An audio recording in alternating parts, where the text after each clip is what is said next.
J'ai rencontré cette activité grâce à mon père, qui est pompier volontaire. Et voilà. Donc, depuis mes premiers pas, je l'ai suivi. Ensuite, j'ai fait l'école des jeunes sapeurs-pompiers à Villeneuve pendant 4 ans. Ensuite, j'ai eu mon brevet des jeunes sapeurs-pompiers et je me suis lancé pompier volontaire ici, dans le centre de Vallée du Lot.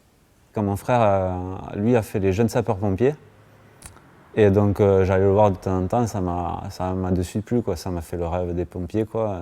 Dans la famille, il n'y avait pas de pompiers.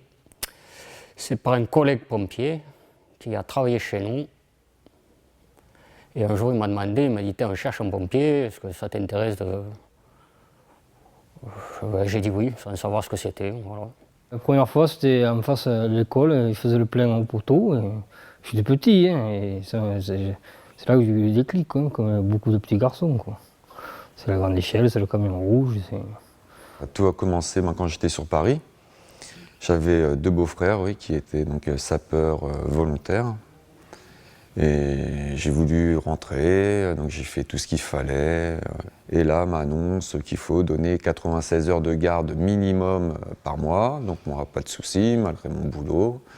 Je rentre à la maison, j'en parle à madame, et madame tout de suite me dit non, hors de question. Donc arrivé dans le Lot-et-Garonne, j'ai connu un pompier d'ici. Je lui ai raconté ma petite histoire en faisant connaissance et m'a dit viens essayer. J'ai croisé l'ancien chef de centre du Temple sur Lot, qui m'a expliqué comment on faisait. Puis après, j'ai fait les démarches et j'ai passé les tests sportifs. Mais je les ai ratés une fois. Ensuite, on était plusieurs pour rentrer. C'est celui qui a fait le mieux qui a été pris. Et moi, au bout de la 3e fois, je suis rentré. Mon père était pompier volontaire et en même temps artisan dans une entreprise mécanique agricole et plomberie.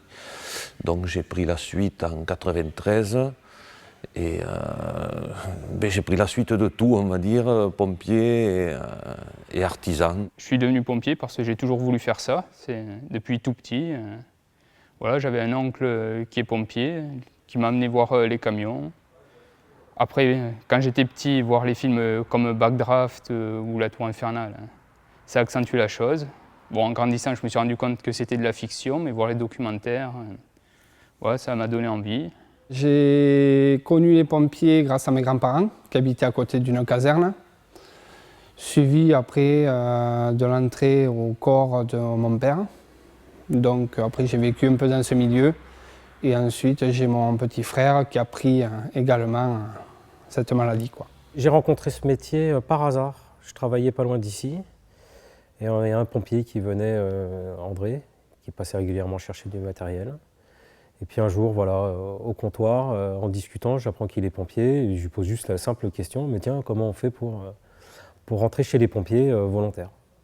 Donc il m'explique légèrement, et 3 mois plus tard, il arrive comme un fou au comptoir avec son truc et il me dit, bon voilà, il y a un recrutement bientôt et il me faut une lettre de motivation dans les 10 jours. Auparavant, j'étais dans la Marine nationale. J'ai quitté la Marine nationale à l'âge de 39 ans et j'étais sur Brest. Je suis venu m'installer dans le Tarn-et-Garonne à l'époque et donc à ce moment-là, j'ai voulu avoir une activité. Je me suis renseigné auprès de la première caserne qui était à côté de chez moi. Je ne pouvais pas y rentrer parce que j'habitais un petit peu trop loin. Et donc après, on est venu s'installer dans le Lot-et-Garonne, au Temple-sur-Lot, et je me suis renseigné pour Castelmoron et j'ai intégré la vallée du Lot. Je suis devenu pompier car je travaillais à l'hôpital de Villeneuve-sur-Lot et je voyais souvent les pompiers d'ici venir et ils m'ont demandé d'incorporer la grande famille. C'est les pompiers qui sont venus me voir vu que je travaillais à côté de la caserne. Donc ils trouvaient intéressant que j'aurais pu être disponible et j'étais le premier, disons, à arriver à la caserne, à ouvrir et démarrer les véhicules. J'avais mon grand-père qui était sapeur-pompier, mon père qui était sapeur-pompier volontaire aussi. Moi, après l'armée, je suis rentré sapeur-pompier volontaire. Ça fait 32 ans que j'y suis.